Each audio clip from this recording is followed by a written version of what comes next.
سلام، ما دکتر نوید خپلواک هستم. بحث امروز ما خیلی مهم است.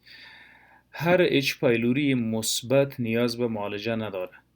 چرا هر اچ پایلوری مثبت سبب عفونت معده نمیگرده؟ تقریبا در سال 2015 قرار گزارش WHO یا سازمان جهانی صحت در تمام دنیا 4.5 بیلیونز انسان ها به اچ پایلوری مبتلا بودن یا به اصطلاح اچ پایلوری مثبت داشتن. در میان از اینا تعداد خیلی کمشان، فیصدی خیلی کمشان نیاز به معالجه داشت. اونا کسایی بودن که گاسترایتس یا عفونت معده داشتن بنابر اچ پایلوری. خب در بین از این 4.4 بیلیونز که 1 بیلیون ما تقریبا 1000 میلیون میشه، یعنی یک جمعیت کثیر دنیا تا سال 2012 به اچ پایلوری مبتلا بودن. اچ پایلوری یک میکروب سپرینگ شکل است. برای حرکات خود در نواحی قدمی ساختمان به نام فلاجیل داره. از محیط فلاجیلا، از محیط بیرونی توسط آب و غذای ملوث به داخل معده میآید.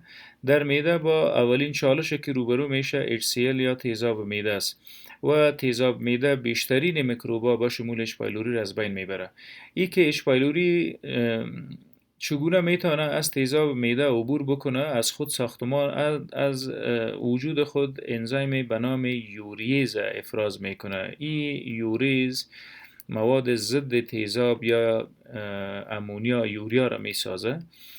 یوریا دور بر اچ پایلوری افراز میشه و از شر تیزاب معده رهایی پیدا میکنه. اگر بنابر امی ملحوظ خود رسان به داخل معده و به مخاط معده رسید، اچ پایلوری مواد مضر دیگه به نام تاکسینز یا مواد زهری که از خود ترشح میکنه، کاگ ای و واگ ای، دو مواد زهری و کشنده است که اچ پایلوری برای کشتن و مهار کردن حجرات معده از او استفاده میکنه، کاگ ای و واگ ای. و بالاخره توسط این مکانیزم خود به داخل حجرات معده رسانده. اگر سبب عفونت، سبب التهاب معده یا گاسترایتس بگرده، از خود علائم را به جا مگذاره. اگر علائم اچ پایلوری با معاینه مثبت موجود بود، در او صورت بر مدت 7 روز الی 12 روز باید آنتی بیوتیک بخوریم. اگر هیچ علائمی از گاسترایتس نیست و ما یک اچ پایلوری مثبت داریم، یعنی در ورق نتیجه مثبت است، در او صورت مکلف به معالجه نیستیم و از خوردن انبار از آنتی بیوتیک باید جدا در این صورت پرهیز بکنیم. خب علائمی که در گاسترایتس به وجود میآید یا در عفونت معده برخواسته از اچ پایلوری به وجود میآید چی است؟ در مراحل اولیه دلبدی خشکه به مریض پیدا میشه، ناشیا یا نازیا. اگر معده توسط اچ پایلوری عفونی شد و این عفونت در مایل مراحل ابتدایی خود قرار داشت، مواد غذایی که به داخل معده میآید سبب دلبدی مریض میگرده و به مدت زمان بالاخره استفراغات هم به وجود میآید. دلبدی، استفراغ بعد از خوردن نان از جمله علائم اولیه اچ پایلوری است. عفونت معده برخواسته از اچ پایلوری است. این استفراغ از خود کیفیت داره. مریض بعد از خوردن نان احساس پوندیدن و دمش معده داره. یک تقریبا نان خوردگی مزاحمت در معده ایجاد کرده. اکثریت مریضا دست خود داخل دهن برده و مواد داخل معده را بیرون استفراغ میکنه و امی استفراغ مریض راحت میسازه. این یکی از ریلیوینگ فاکتورز یا فاکتورهایی است که مزاحمت و درد معده را آرام میسازه. اگر با خوردن نان احساس پوندیدگی و گرنگی و دمش داریم، دلبدی هم داریم و بعد از استفراغ راحت میشیم، پس عفونت یا گاسترایتس یا التهاب معده به وجود آمده. اگر این التهاب دوام بکنه، استفراغات و دلبدی شدت پیدا بکنه، بدون شک سبب کم وزنی مریض میگرده. اکثریت کسایی که اچ پایلوری مثبت دارن و در مدت مشخص وزن مشخص از دست دادن، loss of weight یا weight loss، اینا اچ پایلوری خود باید توسط خوردن آنتی بیوتیک برای مدت 7 یا 12 روز معالجه بکنه، loss of weight یا weight loss.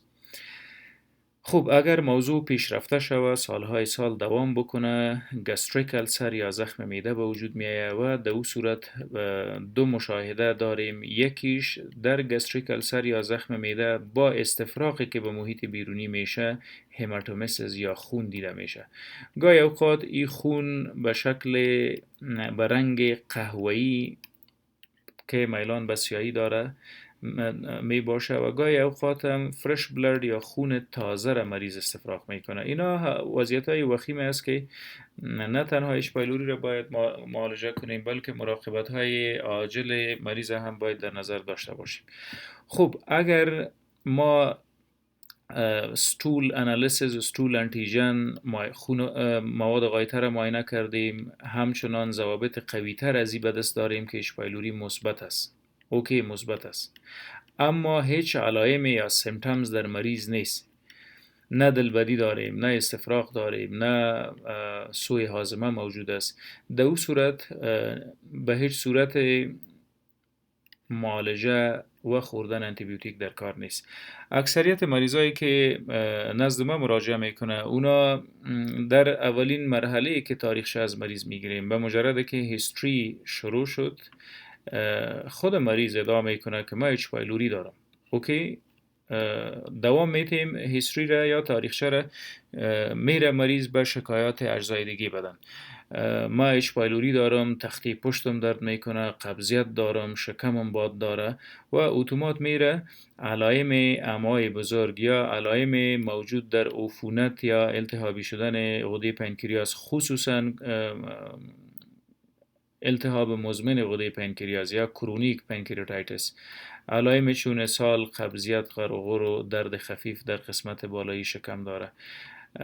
اکثریت مریضا باد شکم، غرغر شکم، سوء هاضمه و عدم تخلیه دارن ولی میرن مواد غایطه را معاینه میکنن نتیجهشان مثبت است و از انبار انتیبیوتیک استفاده میکنن.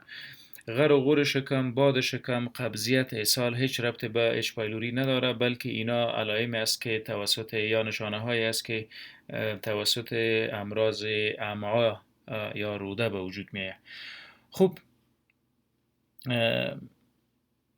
اگر اچ پایلوری مثبت بود و علائم داشتیم میتونیم اونا را در کمترین مدت معالجه بکنیم. معالجهش چگونه ممکن است؟ ما رژیم های مختلف برای ارادیکیشن یا از بین بردن اچ پایلوری داریم. تریپل رژیم، امی رقم کوادریپل رژیم. اینا رژیم هایی است که بنابر موجودیت انتیبیوتیک به تریپل و کوادریپل تقسیم شده. اموکسیسیلین جمع کلریترومایسین جمع پی پی آی یا اومپرازول و پنتاپرازول تریپل تراپی است که به 7 الی 12 روز باید استفاده شود.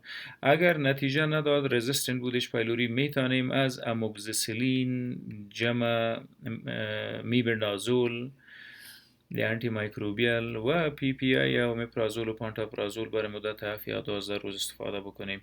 میتونیم از اموکسیسیلین جمع تریتراسایکلین جمع پی پی آی یا اومپرازول برای از بین بردن اچ پایلوری استفاده بکنیم.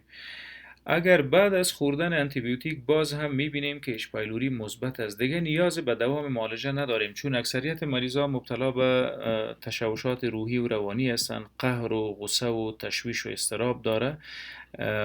در روده تکلیف IBS یا نفخ و باد و غرغر شکم و عدم تخلیه داره یا اندایجستشن سوء هاضمه داره. گستروپرسیس عدم حرکت معده دارن که اینا هیچ ربطی به اچ پایلوری نداره. و یا التهاب مزمن غده پنکریاس کرونیک پنکریاتایتس که سبب باد و قبض و اسهال میگرده. کرونیک پنکریاتایتس همون قسم التهاب مزمن کیسه صفرا یا کرونیک کولسیستایتس یا موجودیت سنگ در کیسه صفرا ستون این گال بلادر یا جی بی ستون اینا سبب باد شکم، قبضیت، اسهالات، سوء هاضمه، باختن وزن میگرده. اگر با هم از اینا ما مواد غایطی مریض معاینه بکنیم در او اچ پایلوری مثبت است بیخبر از اینکه اچ پایلوری نه تنها در شما بلکه در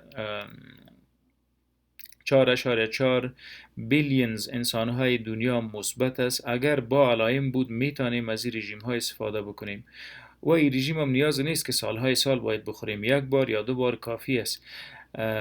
اگر علائم و تکالیف از امراض دیگه جهاز هاضمه موجود بود، در اینجا اچ پایلوری هم معاینه شد مثبت بود و مریض رجوع کرد به آنتیبیوتیک. اینا متاسفانه کسایی هستند که سالهای سال از آنتیبیوتیک استفاده میکنن.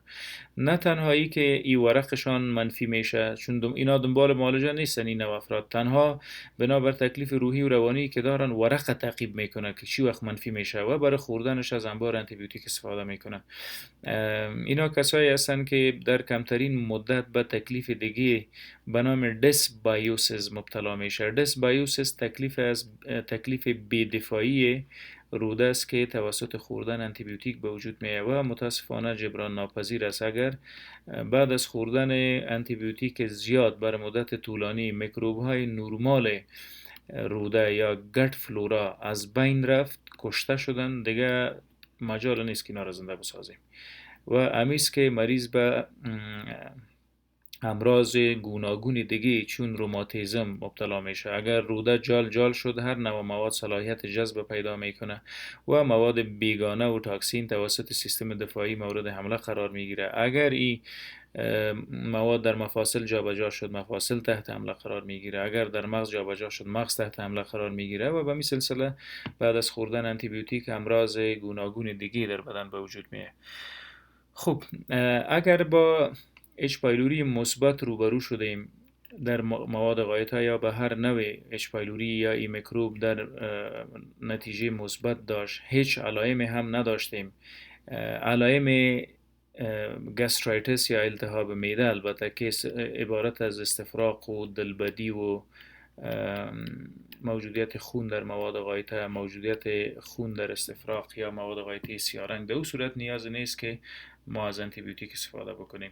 اگر نفخ و باد و غر و غور شکم داریم، گرد یا گاسترواسوفاگال ریفلکس دیزیز یا برگشت مواد از معده به میری یا قبض و اسهال، در اون صورت مثبت بودن اچ پایلوری معنای نداره، باید امراض موجود معالجه بکنیم، نه ورق مثبت.